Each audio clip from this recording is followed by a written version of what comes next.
Yo, what's going on, good people? It's your boy 3 Stacks in this thing, baby. Representing Team Kings of Games, and I'm super hyped, super excited, you guys. I'm showcasing one of the best decks that I had ever created, like, in my career, True King Yang Zings. Now, I'm very, very sad about what happened to this deck. It was a while ago, but I'm still not over it. I'm not over this. I'm not, like... I love Dinlong, bro. I really do. And I really want this card to come back so bad. This card comes back, this deck immediately can become meta all over again. True King Yang Zings, you guys. So the way True Kings and Yang Zings work together is almost like they're just one big happy family. They really do have great correlative synergy, very unique cohesive properties between the two. It's not just because they're both worm types, but it's because they operate very similarly. Yang Zings have every attribute that you need, and the fact that you can toolbox and tutor for the attribute you need to resolve the specific True King that's in your hand, and the fact that the True Kings, all their effects generate advantage through worms. You can use this to special any Yang Zing, use this to search any Yang Zing. This could add any Yang Zing from grave to hand. You kind of, are you catching my drift? Like, they just work like they're supposed to be together. I would never play pure Yang Zings ever again. Any time I'm playing Yang Zings, it's going to be a True King, because they also solve that major problem that Yang Zings have where Yang Zings are not explosive turn 1. It's really hard to be explosive turn 1 without just like Jiaotu. I guess Jiaotu is like the best play you have turn 1 as far as explosiveness goes. But even that is not that incredible. But with the True Kings, it's bonkers. And I really want Dinlong to come back, bro. But for those of you who have been waiting for an update for this deck, this is for you guys. So let's go ahead and hop into the main deck. Starting off with 3 copies of True King Barastos the Fathomer, the most imperative of all the True Kings that you play in this deck. Barastos the Fathomer is one of the best enablers and one of the best starter cards that you can play in this deck. Not only does he give you quicker access to Calamities, but he also gives you access to Magma Dragon. He gives you access to Chiwen and Jiaotu and any Yang Zing really that you can think of that's not a water. He is just a tour guide for this deck. He also is really prevalent in this particular metagame because he has the ability to banish 2 spells or traps from the field and or both the graveyard, which is very prevalent in both the Sky Striker and the Salamangreat matchups, which enables you to not only use your opponent's monsters to summon him because of Calamity's effect, but you basically get to destroy 2 monsters and banish 2 spells or traps at the same time. And when you reveal it, that's your opponent's chance to respond. So this card is just the best True King for me personally, and it does catch a lot of people off guard. Some people still think that they can Widow Anchor this. Some people think that they can activate Roar when it's summoned. It doesn't work that way. You have to do it when it's revealed. So you still catch a lot of good players off guard with this card. It's the best True King. It really is. And then next up, 3 Mariamnes. This dirty birdie right here is the reason why Masterpiece gained his power. She also created... use her power to make basically make Majesty Maiden, Ignis Heat, Dynamite, and also Dryeth the General. There's a reason why they are known as the disciples of the true Draco Phoenix, because they are her disciples. Oh, I'm getting into the lore. I'm sorry. I'm going to get people distracted. 3 Mariamnes. She is basically a searcher for any worm type. Also enables you to banish 4 cards from your opponent's deck, which is really relevant.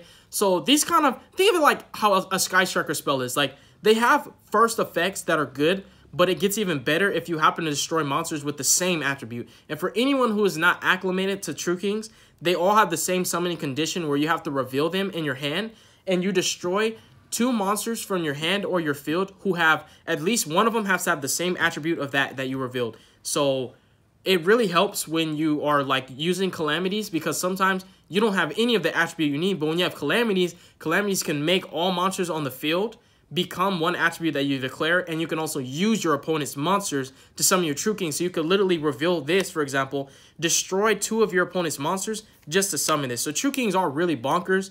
They're like Dragon Rulers, kind of the embodiment, but they're not as good as Dragon Rulers. I'll give them that much. But other than the summoning condition and the banishing, if she's ever destroyed, she searches any worm type that's not wind type. That's not wind attribute. And then 2 Agni Mazut the Vanisher.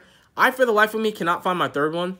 I'm probably gonna have to scram through my my jank, like my jank and all my my bulk, because I'm pretty sure I got the commons out the Salamangreat structure deck. Probably gonna have to replace the 3rd ultra that I had with the common, because I just can't find the 3rd. But you definitely want to maximize on the True Kings that we have access to. Lithosajim used to be the best one, but now since he's gone, RIP to Lithosajim, we kind of just have to rely on Barastos as the best starter. So that's it for the True Kings. Now for the Yang Zings, we play 3 copies of Jiaotu, the best starter card for the Yang Zing archetype. It sucks when it gets Ash, it sucks when it gets Veiler, it sucks when it gets Ghost Ogre, it sucks when it gets Impermanence, it sucks when it gets Gamma. Like, any way to interact with this card just sucks. Because you Ghost Ogre him, he can't float. You Veiler him, I still gotta pay cost. You Ash him, I still gotta pay cost. You Impermanence him, I still gotta pay cost. Like, this card, it really grinds my gears and it hurts my ball sack whenever it gets stopped. But boy, oh boy, when it resolves, you really do get a lot of advantage off of this card. Jiaotu is like the starter of the deck. It just allows you to special 2 Yang Zings from your deck, and if that's not good, I don't know what good is. 2 copies of Zephyr Niu. You got to minimize on this card. It does brick your hand sometimes, just drawing it, because it can't really do anything. Even if you destroy it with the True King, it doesn't get a floating effect in grave like the rest of them. What it does do, though, if it's Pendulum Summon or destroyed while in the monster zone, it searches a Yang Zing or a Zephyr Spell or Trap. That's important to search out your paths, your oracles, and your counter traps. And what I do a vast majority of the time is I search out counter traps with this. So if you ever open with 9 pillars and you have a Jiaotu combo, you can assemble a True King board with Calamities and double 9 pillars, which is really good. And what you'll end up doing is using Magma Dragon to bring back Chi-Win or whichever Yang Zing you want from your grave, so that you have a valid target for 9 pillars. And the first 9 pillars will float, use the Yang Zing to float into another one, and you have 2 live 9 pillars. So you basically have like a really good established board. And then 2 copies of Chi-Win, speaking of him. You definitely don't want to play 3. I've tested 3 in the past, especially way back in the day, back when Infernoids mattered, when Yang Zings mattered, when Satellarknights mattered, when BAs and Necros mattered, and Clees mattered. 3 Chi-Win was like the correct ratio, but not in today's metagame. It kind of just, well, not really the metagame. I would say more or less it's not that great in this particular variation, because it doesn't have an attribute that correlates with the rest of the True Kings. But it does have a really good effect. It has the same floating effect as all of them, except it could float into a Yang Zing in any position, and it brings itself back from the grave, and it's a tuner. So, you know, it's a good card. And then we have 3 copies of Swanee the Fire.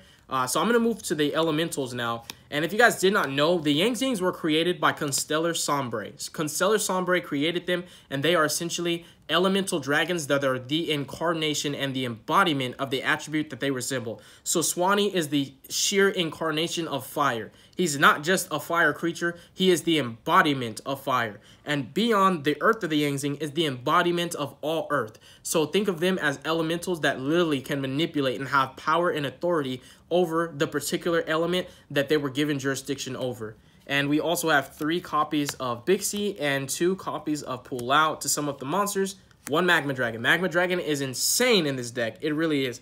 So all the Yang Zings that are not Jiaotu and Chi-Win have incredible effects that allow you to synchro summon during your opponent's main phase or battle phase as a quick effect using only Yang Zing monsters you control. I have to explain this because a lot of people either haven't played Yang Zings in a while or probably don't know what they do. So if you know what they do, that's fine, but you don't have to get pissed off at the fact that I'm helping out the people that don't understand, because I have to do that. Some people don't know what they do, and you got to help those people out. So they all allow you to synchro on your opponent's turn, which is kind of the strength that the biggest strength that the Yang Zings have by themselves is that they can synchro on your opponent's turn, and they make some nasty synchros that have incredible effects on summon.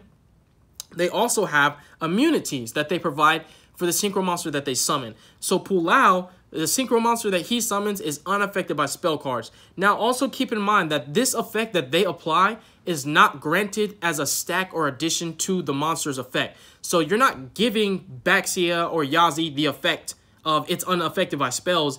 It is the Pulao that made it unaffected by spells. So now that it made it unaffected by spells, you cannot negate that effect. It's very important to keep that in mind, because there's a lot of people that think that if a skill drain is already face up on the field and you use Bixie to synchro summon into a Yazi, they'll think that because skill drain was already up, that Yazi is not unaffected by traps, but that is not true, because the Yang Zings are the ones giving it that protection. It never said it gains this effect. So any synchro being unaffected by whatever the Yang Zings protected from has nothing to do with that monster's effect, which is kind of what allows these cards to bypass some really good interactions that will come up playing competitive Yu-Gi-Oh! If you didn't know, Bixie makes the synchro monster unaffected by traps. That's really important when you're playing against back row heavy decks like Dracos. Like back in the day when Masterpiece was at 3, one of the best synchros that I would ever make if I was just needing to stall, bro, I would just make Yazi. I'd make a spell trap Yazi that couldn't be destroyed by battle, was unaffected by spells, and was unaffected by traps, and I'd just sit on him. I would just sit on him, bro, and I just keep using him to pop cards until the board or the game state was simplified enough where I can go for another push. I wouldn't commit anything. I would just keep stacking my resources. And you'd be surprised how hard it is for a lot of the best decks to get over a monster that can't be targeted by card effects, is unaffected by spells, is unaffected by traps, and can't be destroyed by battle. That's really prevalent. So yeah, you can really do some crazy stuff. You can lock your opponent out of the game. Swanee gives the Synchro monster 500 attack and defense. Beyond protects it from being destroyed by battle, which is really, really good. That's like, and you can also make a really good Chao Feng with this deck. I'm going to go ahead and move forward to the spells. But yeah, you can make a Chao Feng that is unaffected by spells and traps and can't be destroyed by battle.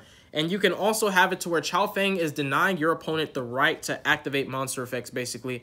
Like if you're playing Salmet Greats and you make a Chao Feng with fire, they cannot activate the effects of fire monsters.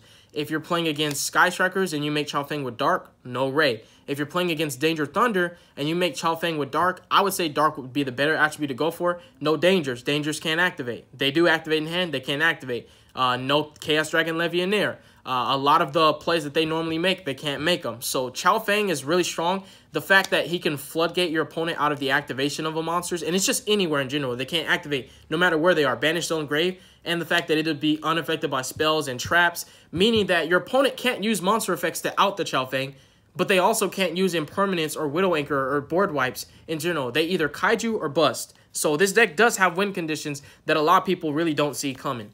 So for our spells, we have 3 copies of Double D's Draconic Diagram for the win, and 1 Oracle of Zephyr, which enables me to play set rotation so that I can still play 6 diagrams. That's the main inspiration for the set rotation, and the fact that Oracle of Zephyr can still be activated if I draw it. And then something new that I'm trying out is 3 Desires. I used to just do the Fire King engine because I really wanted more enablers, because the way this deck gets going is whenever you have a card that allows you to start destroying cards in your hand or your field, you can start popping off with your True Kings or your Yang Zings. And anytime like you have a Yang Zing that's not Jiaotu, you can always use Fire King Island or Diagram to pop it, and then you'll get to special a Jiaotu, and then you can make plays that way. But I decided to play Desires over cards like that because I really just needed a way to either force Ash Blossom out, so that way I knew my plays were safe, or another way that allows me to dig deeper for my specific combo pieces, because the combo pieces in this deck are very, very integral and specific. You can't just play with just any old hand. If you have any old hand, you're playing Yang Zings, but with specific hands, you're playing True King Yang Zings. So Desires is really important. And 2, Yang Zing Path. It really sucks to draw at turn 1. The only time it's live turn 1 is if you resolve Jiaotu, or you've just excessively burned through multiple diagrams. That's why I don't like it at 3.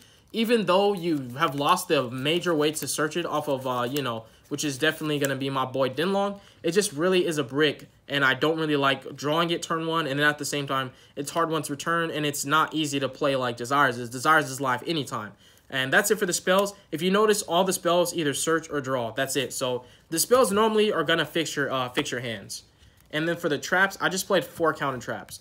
3 9 Pillars negates anything. Divine Strike negates anything. 9 Pillars can make this live. Basically, once you've resolved Zephyr Neo once, he's in the extra deck. He's a target for Zephyr Divine Strike to just negate anything. This negates Destroyed, but this negates and shuffles. And how the Yang Zings don't miss timing with this is if you activate this as Chain Link 2, it will not let the Yang Zing miss timing, because you'll basically be able to negate Chain Link 1 and then destroy your Yang Zing. And because it negates and then destroys on resolution, you're allowed to use the Yang Zing's effects. Konami would never make a counter trap that would make them miss timing. So it doesn't miss timing if you activate this as Chain Link 2, but if it's activated as Chain Link 3 or higher, you can negate, but if you kill your Yang Zing, Chain Link 2 and 1, or whichever one is still resolving, is going to resolve, and then the Yang Zing will miss timing because it was not the last thing that happened. And that's something you really have to remain cognizant about if you're ever playing this deck. You have to be smart with your 9 Pillars, and if you're activating as Chain Link 3 or 4, just remember that you're denying yourself that additional board presence that you could have gotten. So just be really careful and skillful with how you use this card, because it can make or break a lot of games. And while some of the best decks are still, you know, really going to be dominant, a lot of decks cannot really play around a negate and a shuffle because of the fact that it just doesn't destroy is what makes it such a skillful negation card. 9 Pillars is really ridiculous. People used to complain about it being banned when Dinos were playing it.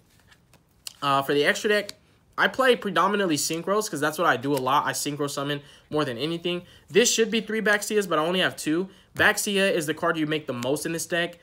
Basically, when it's synchro summon, you can shuffle cards on the field up to the number of different attribute worm types that you use to make this card.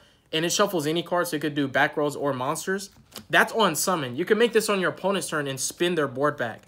So like they're like, oh, I drop Colossus, this, that, and the third. You can just drop this and spin their board back. And it is when it's summoned, so just make sure that when you activate a Yang Zing, effect a synchro, if your opponent chains Widow, don't chain the other Yang Zing. Let the Widow resolve. That's fine. It's negated. Then on resolution, use another Yang Zing. Because if you ever make this using a Yang Zing that was activated as Chain Link 2 or 3, this is a win effect. I'm just trying to help you guys out. It's a win effect, and it's going to miss timing. Its other effect, which is ridiculously good, is it could target any other card you control, any card you control, including itself, which is how it clears itself in the extra monster zone, because I don't like playing links. And it also brings back any level 4 or lower monster from your grave.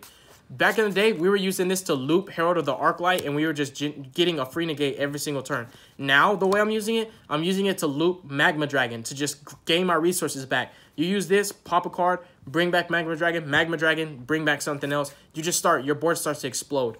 So Baxia is absolutely a 3 of. I just only have 2.